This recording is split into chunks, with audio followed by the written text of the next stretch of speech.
Demo 27 Agustus di depan DPR RI menjadi sorotan. Puan Maharani menyatakan DPR siap menerima aspirasi masyarakat, termasuk tuntutan pengesahan RUU perampasan aset dan hukuman berat bagi koruptor. Namun, Puan mengingatkan agar aksi berlangsung tertib dan tanpa kericuhan. Akankah aspirasi massa mendapat respons langsung dari DPR? Pemirsa, Indonesia dan Jerman terus memperkuat hubungan ekonomi melalui pengembangan kerjasama di sejumlah sektor strategis. Menko Perekonomian menjelaskan upaya memperkuat investasi dari Jerman didorong mulai dari investasi energi terbarukan, semikonduktor hingga pendidikan vokasi. Dalam pertemuan tertutup antara delegasi pemerintah Jerman dengan Menko Perekonomian Airlangga Hartarto, Indonesia mendorong sejumlah proyek potensial di sektor energi terbarukan serta penguatan rantai nilai industri semikonduktor untuk menjadi tujuan investasi Jerman ke depannya. Selain itu, kerjasama pendidikan vokasi turut menjadi perhatian dikarenakan Jerman dinilai memiliki keunggulan dalam pengembangan pendidikan berbasis keterampilan. Seperti diketahui, Jerman merupakan salah satu mitra penting Indonesia dan telah banyak berkontribusi dalam pertumbuhan ekonomi dengan lebih dari 250 perusahaan asal Jerman telah menjalankan bisnis serta beroperasi di Indonesia dengan total investasi kumulatif sepanjang 2021 hingga 2026 mencapai 1,23 miliar dolar Amerika. Hampir 4 billion US dollar, dan tadi disampaikan kepada Menteri Commerce bahwa kita akan ada rapat untuk terus bagaimana kita bisa meningkatkan proyek-proyek green energy ini untuk bisa mendapatkan akses pembiayaan termasuk juga dari KfW. Dan kalau kita ketahui bahwa Jerman mempunyai keunggulan di bidang riset serapan, precision manufacturing, standar industri, dan inilah yang kita ingin kerjasamakan dalam pertemuan-pertemuan berikutnya. Sementara itu, Menteri Federal untuk Kerjasama Ekonomi dan Pembangunan Jerman, Rim Alabali Radovan, menegaskan komitmen negaranya untuk memperkuat kerjasama ekonomi dan pembangunan dengan Indonesia. Menurutnya, pelaku usaha Jerman memiliki peluang besar untuk berkontribusi dalam pembangunan berkelanjutan di Indonesia. A long-standing trustful cooperation, especially in the development cooperation, and I'm looking to strengthen our cooperation in the economic sector and also development. So we talked about how we can strengthen German businesses being part of sustainable development in Indonesia, especially in the field of renewable energy.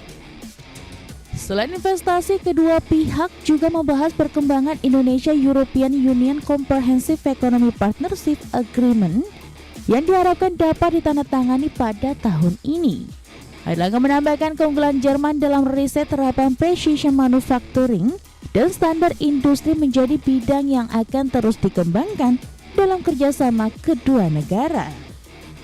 Dari Jakarta, Raharjo Patmo, IDX Channel. Selanjutnya, pemirsa, Menteri Energi dan Sumber Daya Mineral Bahlil Lahadalia mendorong semua pemangku kepentingan untuk mempercepat pembangunan pembangkit panas bumi atau PLTP, di mana potensi energi berbasis panas bumi atau geotermal di Indonesia cukup besar. Menurut Bahlil, Indonesia memiliki potensi panas bumi sekitar 23,2 gigawatt, namun baru 11,6% yang telah menjadi kapasitas terpasang. Pemerintah kini mendorong percepatan pengembangan melalui pembenahan regulasi, insentif, dan penegasan kepada pengembang agar konsesi yang sudah diperoleh tidak berhenti tanpa realisasi proyek. Pemerintah sendiri menempatkan pengembangan panas bumi sebagai bagian dari upaya memperkuat kedaulatan energi sebagai terobosan energi alternatif. Pemanfaatan panas bumi juga untuk mengurangi ketergantungan terhadap energi impor. Sementara itu, berdasarkan data Kementerian SDM, total potensi panas bumi nasional mencapai 23.202,77 MW. Sedangkan kapasitas terpasang 2.776,39 MW. Sekitar 88,4% potensi tersebut masih belum tergarap. Bahwa Indonesia adalah negara nomor 1 di dunia yang mempunyai resource terhadap geotermal. Kita nomor 1, tetapi dalam implementasinya kita itu nomor 2, Amerika masih nomor 1. Akselerasi pengembangan energi panas bumi di Indonesia terus dimaksimalkan. Langkah strategis dilakukan untuk mendukung target peningkatan kapasitas pembangkit, sekaligus memperkuat kemandirian dan kedaulatan energi nasional berbasis geotermal. Dalam gelaran Indonesia International Geothermal Convention and Exhibition, PGE mendapatkan surat penugasan untuk pengembangan potensi sumber daya panas bumi PSPE Cubadak Panti. Penugasan ini menjadi salah satu langkah untuk mempercepat pengembangan potensi geotermal Indonesia yang mencapai sekitar 24 gigawatt. Sejumlah proyek juga terus dikembangkan, diantaranya Kogen 30 megawatt di Ulu Belu, 15 megawatt di Lahendong, serta akselerasi proyek Lumbut Balai 3 dan 4. Pengembangan panas bumi dinilai strategis untuk mengurangi ketergantungan Indonesia terhadap energi impor. Terlebih, Indonesia memiliki sekitar 40% potensi panas bumi dunia. Bagi PGE, jadi ini bukan hanya sekedar historical milestone, tapi ini juga merupakan momen penting bagi kita bagaimana memperlihatkan Indonesia sebagai leader pengembangan panas bumi di dunia. Ini yang kita harapkan. Jadi kita tidak hanya besar dari sisi kapasitas, tapi juga kita juga menjadi bangsa yang kuat dari sisi inovasi terkait dengan pengembangan panas bumi di dunia. Jadi kita menjadi World Geothermal Center of Excellence di dunia. Ini yang menjadi harapan kita. PGE menargetkan pengembangan panas bumi tidak hanya meningkatkan kapasitas energi bersih nasional, namun juga mendorong inovasi dan investasi di sektor panas bumi. Jakarta, Indira Utomo, Auliensyah, IDX Channel.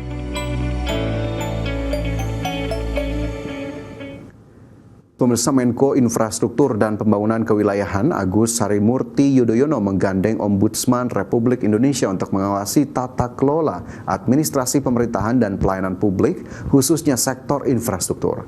AHY mengatakan kolaborasi tersebut diperlukan untuk memastikan roda pemerintahan berjalan sesuai prinsip good governance. Menteri Koordinator Bidang Infrastruktur dan Pembangunan Kewilayahan Agus Harimurti Yudhoyono bersama Ombudsman Republik Indonesia berkolaborasi dalam mengawal tata kelola pemerintahan dan pembangunan infrastruktur yang transparan, akuntabel, dan responsif. AHY menjelaskan Kemenko Infrastruktur memiliki tugas melakukan sinkronisasi, sinergi, kolaborasi, dan orkestrasi terhadap 5 kementerian teknis yang berada dalam koordinasinya, mendorong dan memastikan setiap kementerian dapat mencapai target pembangunan sesuai dengan RPJMN hingga 2029 dan target RPJMN 2045 dan memastikan terwujudnya visi Astacita Presiden Prabowo Subianto. Paling banyak memang urusan dengan agraria, urusan pertanahan, karena memang banyak sekali pelayanan publik di sektor pertanahan atau agraria tersebut, termasuk tata ruang wilayah. Saya tahu persis, dulu saya pernah memimpin Kementerian ATR BPN walau singkat 8 bulan, tetapi memang banyak sekali isu yang harus diselesaikan.